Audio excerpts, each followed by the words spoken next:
Good morning. আজি মই সুকন্যাই স্বাগতম জনাইছো মোৰ অন্য এটা মিনি ব্লগলৈ। আজি আহিলো জ্যোতিলিংগলৈ বুলি। জ্যোতিলিংগ মানেনো কি আপোনালোকে জানেনে? মই যিহেতু আহিছো অকণমান হলেওতো জানিবই লাগিব। শিৱপুৰাণৰ মতে যি স্থানত শিৱই আহি নিজে সাক্ষাৎ উপস্থিত হৈছিল তেনে স্থানত এই জ্যোতিলিংগ স্থিতি হয় বুলি উল্লেখ আছে। সমগ্ৰ ভাৰততে জ্যোতিলিংগ মাত্ৰ 12টা স্থানতহে অৱস্থিত। এইফালে দেখিছানে বাৰু মানুহ ইমান ভিৰ লাগি গ'ল। আমাৰ আহি পাওঁতে দেৰিয়ে হ'ল। ইয়াত এতিয়া লাইন পাতিব লাগিব। আটাইতকৈ বেয়া পোৱা কাম মই এইটোৱে, লাইন পতাটো।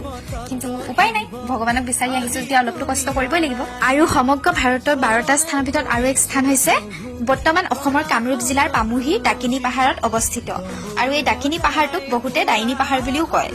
আৰু আমাৰ পিছতে দীঘল লাইনটো দেখিছেনে? ইমান মানুহ দীঘল হৈ গ'ল। আৰু আগফালে দেখিছানে ইমান দীঘল লাইনটো? এই আহি আহি তলত দেখিছো এইফালে চাগে লিংগটো আছে, কিন্তু ধৰিব পৰা নাই। কিন্তু বহুত টাইম লাইন পাতিবলগীয়া হৈছে দেই। আৰু আহি আহি এই নদীখনৰ ওচৰত গ'লোহি। ইয়াতে এখন বুৱতী সৰুকৈ নদী আছে। এই নদীখনত ভৰি ধুই পানীত তিয়াইহে আমি আচলতে তালৈ যাব পাৰিম। হয়তো আমি পবিত্ৰ হৈ যাবৰ কাৰণে নদীখন ইয়াত বৈ আছে।